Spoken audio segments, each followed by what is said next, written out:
Hello दोस्तों। तो मेरी और आपकी फेवरेट एनीमे सोलो लेवलिंग का सीज़न 2 का एपिसोड 2 आ गया है। मांगा के हिसाब से मैं आपको बताऊंगा कि थर्ड एपिसोड में क्या होगा और आपको एपिसोड देखने में मज़ा भी आएगा। इसलिए ज़्यादा डिटेल्स ना बताकर बस आपको स्टोरी एक्सप्लेन करूंगा। तो थर्ड एपिसोड स्टार्ट होता है। जिनवो जिनवो और सोंगी तीनों सात हंटर की रेड पर जाते हैं। वहाँ जिनवो अपनी शैडो आर्मी का फ्लेक्स करता है जिनो के सामने और उसको हंटर का लाइसेंस दिलवाने के लिए उसकी 19 रेड्स को एक ही दिन में कंप्लीट करवा देता है। अब एक न्यू कैरेक्टर की एंट्री होती है यूएस में, जिसने यूएस हंटर एसोसिएशन की अटैक फोर्स को नॉकआउट कर दिया है। और जब उससे यूएस वाले बात करते हैं तो वो अपने आप को कोरियन बताता है और बोलता है कि उसको अपने वापस घर जाना है। यहाँ अपना जिन्हो जिसके पास ई क्लास की डंजन की है, वो जिन्हो और सोंगी को बोलता है कि उसको किसी काम से बाहर जाना है 1 वीक के लिए। तो वो आउट ऑफ कांटेक्ट रहेगा और वो की यूज़ करके डंजन में चला जाता है। अब ये डंजन जो है ये एक ए क्लास डंजन है और इसके अंदर 100 फ्लोर्स हैं। और ये एक फील्ड टाइप डंजन है। इसके अंदर कई लोग भी आपको दिखाई देंगे क्योंकि डंजन का क्वेस्ट बहुत खतरनाक है। अब यहाँ पे उसको एक क्वेस्ट मिलता है जिसमें उसको 10,000 सोल्स को इकट्ठा करना है। और उसके बाद वो अपने बॉस से फाइट करके यहाँ के डंजन को क्रॉस करके अपनी लेवल को अप कर सकता है। यहाँ रिवॉर्ड भी काफ़ी अच्छे हैं। अब यहाँ अच्छी फाइट होती है तो ये स्पॉइल नहीं करूँगा मैं आपकी। जब आप एपिसोड आएगा प्लीज़ आप उसमें देखना, आप लोगों को काफ़ी मज़ा आएगा।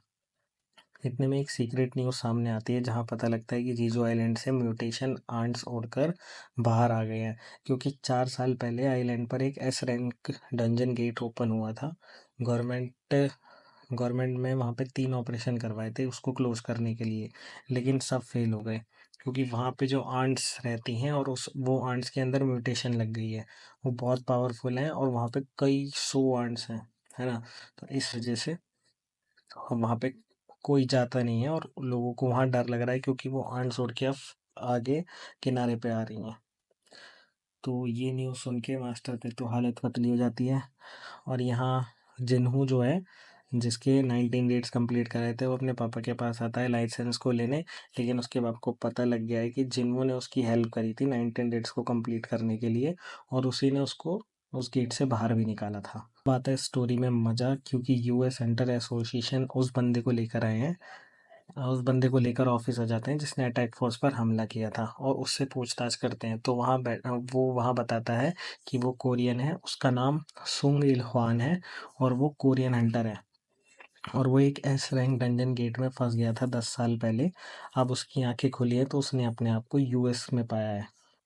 फिर भाई साहब हंटर हुआंग ली से एक एस रैंक हंटर जिसको आप एक बार सेकंड एपिसोड में देख भी चुके हो, जिसका नाम है डोंगसो डोंगसो वांग, वो हंटर से मिलने आता है और उससे पूछताछ करने आता है।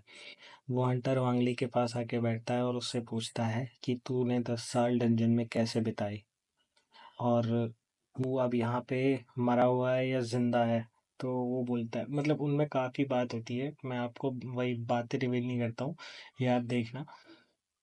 वहाँ पे उनसे बहुत सारी बातें होती है। वो हंटर हंटर हंटर की आपस में बात चलती है लेकिन बाद में वो हंटर उसकी फाइल पढ़ रहा होता है तो उसकी फाइल में देखता है कि उसके उसके 2 बच्चे भी हैं और उसमें उसका एक लड़का है और एक लड़की भी है। तो जो दूसरा हंटर है जो पूछताछ कर रहा था वो उससे पूछता है कि तेरे लड़के का क्या नाम है, what's the name of your son. तो वो उस अपने लड़के का नाम बताता है, वही अपना मेन कैरेक्टर जिंगो, है ना, सुंग जिनवो। तो ये सुन के वो उसको बोल देता है कि तेरा बेटा तो मर चुका है। अब इतने में उसको आ जाता है गुस्सा। और भैया जो वो एस रैंक का अपना हंटर था, अब तुम देख रहे हो स्टोरी कहाँ जा रही है। जो उस डंजन गेट से बाहर निकला था एक मॉन्स्टर टाइप, वो और कोई नहीं, वो अपने मेन कैरेक्टर जिन्वो का बाप है ना। तो भाई इस सीन के बाद जो उस एस रैंक हंटर की धुलाई होती है वो चीज़ देखने लायक है। और जो उसको होश आता है सीधा हॉस्पिटल में पिटने के बाद, तो आप सेटिस्फाई हो जाओगे। एक तगड़ा सेटिस्फाइंग मोमेंट है एक इस मांगा का। इतने सब जिन वो डंजन से बाहर आ जाता है, अपनी रैंक को इंक्रीज कर रहा होता है बट वो बीच ही क्वेस्ट में बाहर आ जाता है, वो रैंक पूरी नहीं कर पाता। बस वो जैसे ही 10,000 सोल्स को ख़त्म करता है तो वो बाहर आ जाता है लेकिन वो 100 फ्लोर तक नहीं जा पाता।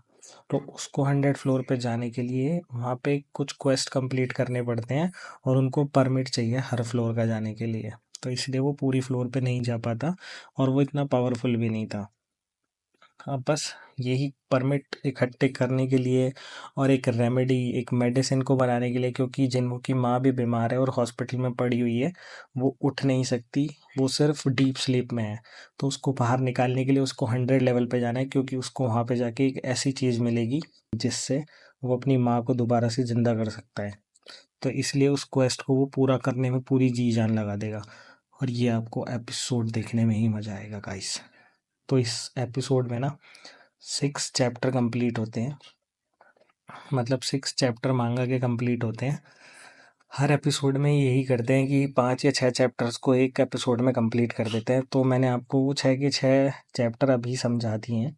नेक्स्ट वीडियो मैं आपको संडे तक दे दूंगा। अगर आपको अच्छी लगी हो तो प्लीज़ सब्सक्राइब करना, और अगर आपको और डिटेल में वीडियो चाहिए तो प्लीज़ आप कमेंट करके बताना, मैं ज़रूर और डिटेल में वीडियो बना दूंगा। बट वो फिर स्पॉइल हो जाता है एनीमे देखने में, फिर वो इंटरेस्ट नहीं आता। तो इसलिए मैंने आपको कम ही डिटेल्स बताई हैं जिससे आप एनीमे को भी अच्छे से देख पाओ और आपको उसमें देखने में मज़ा आए, प्लस स्टोरी का भी थोड़ा पता हो। तो गाइज अब आती है बेस्ट सीन की बारी। तो अभी मुझे जो सेकंड एपिसोड में सबसे बेस्ट सीन लगता है वो यही वाला है। प्लीज़ वॉच और अपना मेंशन जरूर करना कमेंट्स में। お前と戦いたいと言っているから